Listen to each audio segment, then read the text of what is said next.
Assalamualaikum warahmatullahi wabarakatuh. Saya Milinda Agustiana, mahasiswa Agribisnis Fakultas Pertanian NIM 33 pada mata kuliah Ekonomi Produksi Pertanian kelas C, dan untuk memenuhi tugas UAS, di sini saya akan mereview jurnal internasional dengan judul Technical Allocative and Economy Efficiency of Rice Cultivation.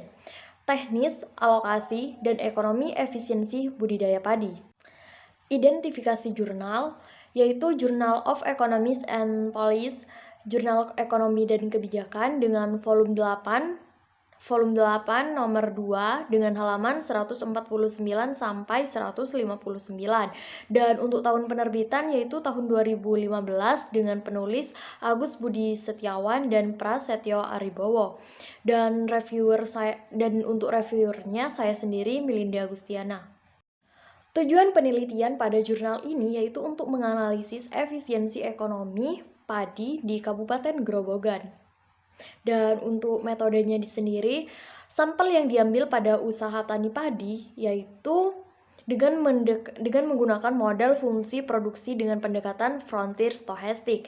Dan di sini juga melakukan atau menganalisis dengan beberapa variabel, diantaranya luas lahan, bibit, pupuk urea, pupuk TSP, pupuk Ponska, tenaga kerja, dan obat tipe 1 dan obat tipe 2.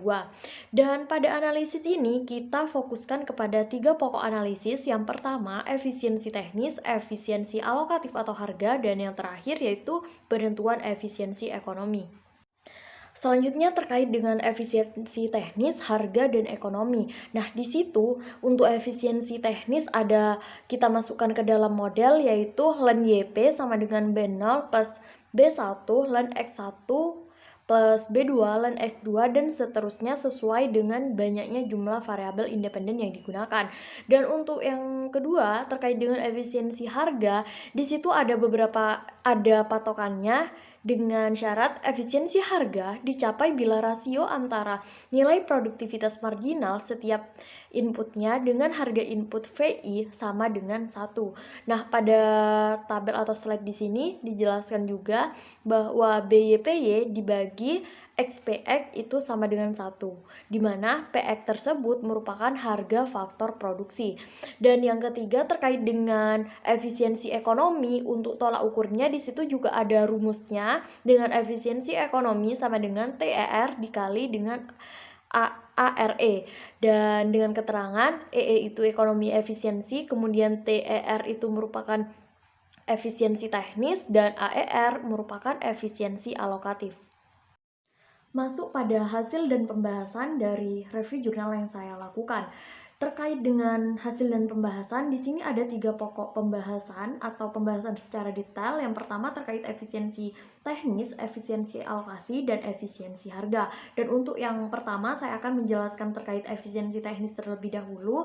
Dan pada jurnal ini langsung dinyatakan bahwa berdasarkan penelitian itu, tingkat efisiensi usaha tani padi di Gerobokan ditemukan sebesar 0,8741.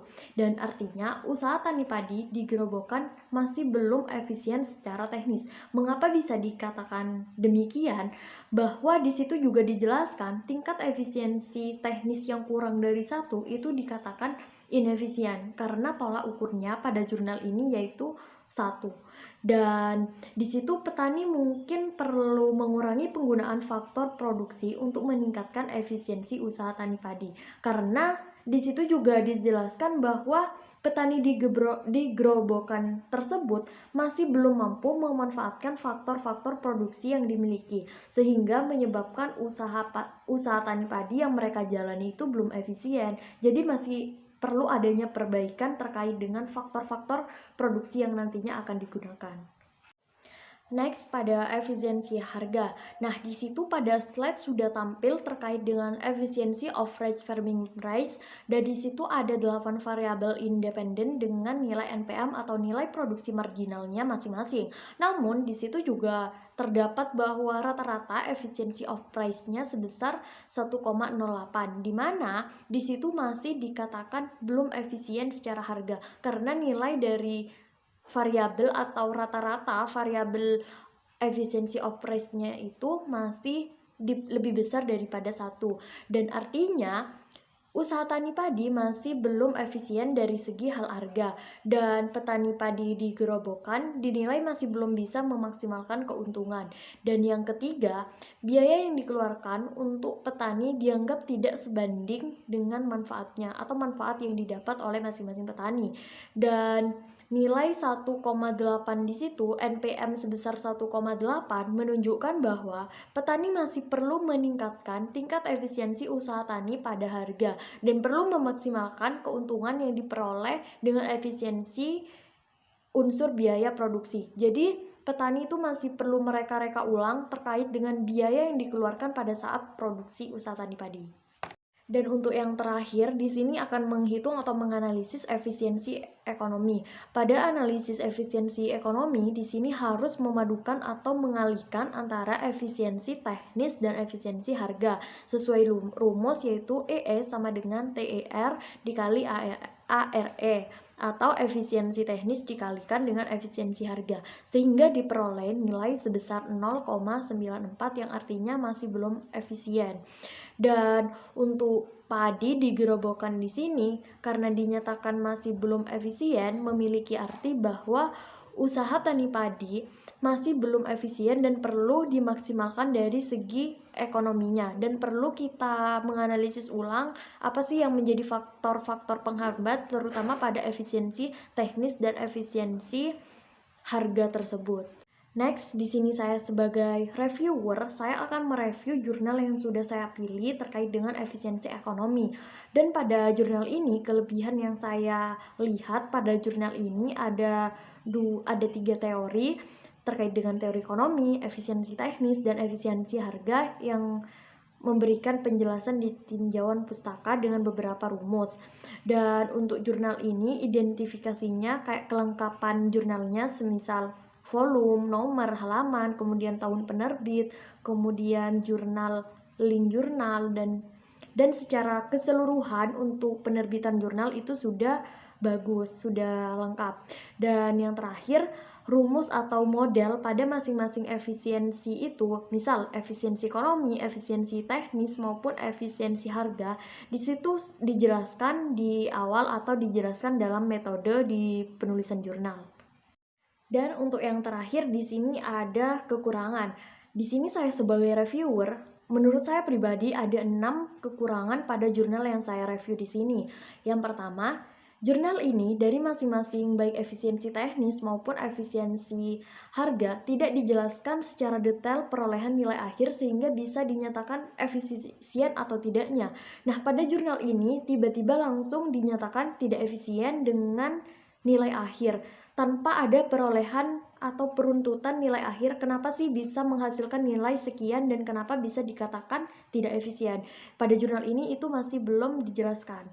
Dan untuk yang kedua, pada efisiensi teknis, nilai rasio atau output dalam analisis juga tidak dijelaskan. Seharusnya untuk tahapan akhir atau outputnya dalam jurnal itu ditampilkan sehingga bisa diketahui variabel mana sih yang berpengaruh dan kenapa bisa tidak terjadi efisiensi.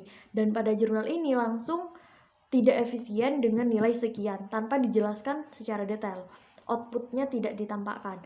Kemudian yang ketiga, perhitungan tidak detail pada analisis harga komponen atau indikator yang digunakan juga tidak dijelaskan. Nah, untuk poin ketiga ini fokus pada efisiensi harga, dan di situ indikator yang digunakan atau tolak ukurnya itu juga tidak ada. Kenapa tidak efisien pada efisiensi harga? Kemudian yang keempat, pada efisiensi teknis, tolak ukurnya tidak sesuai dengan teori. Pada jurnal, tolak ukurnya 1. Sementara pada materi yang saya dapat pada perkuliahan yaitu 0,8.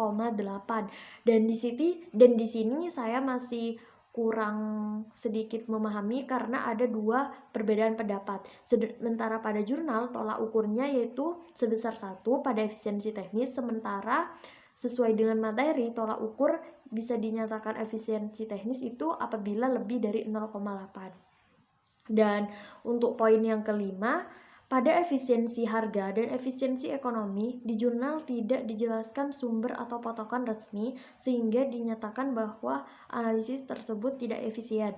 Seperti yang sudah saya jelaskan di awal terkait kekurangan, antara efisiensi harga, kemudian efisiensi ekonomi, di situ tidak dijelaskan kenapa nilai sebesar ini tuh tidak efisien. Semisal pada efisiensi ekonomi, di situ hanya dijelaskan rumusnya saja, lalu dijelaskan bahwa sebesar 0,98 sekian itu tidak efisien. Sementara pada metode atau tinjauan pustaka itu tidak dijelaskan patokannya, atau jika lebih dari satu atau kurang dari satu itu tidak dijelaskan.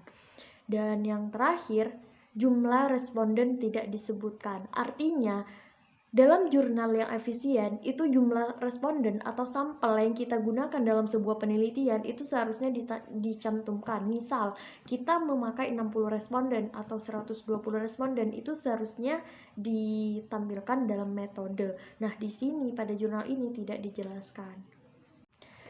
Hanya itu review dari saya terkait dengan jurnal internasional dengan pembahasan ekonomi, efisiensi ekonomi, dan dari saya pribadi mohon maaf apabila ada kekurangan atau salah mereview dalam efisiensi atau jurnal yang saya pilih tersebut. Sekian dari saya Melinda Gustiana, mohon maaf. Wassalamualaikum warahmatullahi wabarakatuh.